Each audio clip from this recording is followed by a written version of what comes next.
পালং শাক কেটে ধুয়ে রাখলাম আর নিয়েছি বেগুন, বেগুনটাকে ভেজে তুলে রাখবো। আর লাগছে কুচো চিংড়ি মাছগুলো ধুয়ে পরিষ্কার করে নিয়েছি। কড়াইতে তেল দিয়ে দিয়েছি আর দিয়েছি কালো জিরা সম্বার দিয়ে ধুয়ে রাখা চিংড়ি মাছটা দিয়ে দিয়েছি। চিংড়ি মাছটা ভাজা ভাজা হয়ে গেলে এর মধ্যে লাগছে নুন, চিনি, একটু ধনের গুঁড়ো, হলুদ আর লঙ্কার গুঁড়ো দিয়ে মাছটাকে ভালো করে ভেজে নিয়ে এর মধ্যে যে পালং শাকটা কেটে রেখেছিলাম সে কাটা পালং শাকটা দিয়ে দিলাম।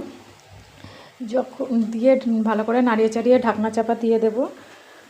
পালং শাকটা যখন পুরো নরম হয়ে যাবে তখন নামানোর আগে আমি যে ভেজে রাখা বেগুনটা রেখেছি সেই বেগুনটা দিয়ে দেব।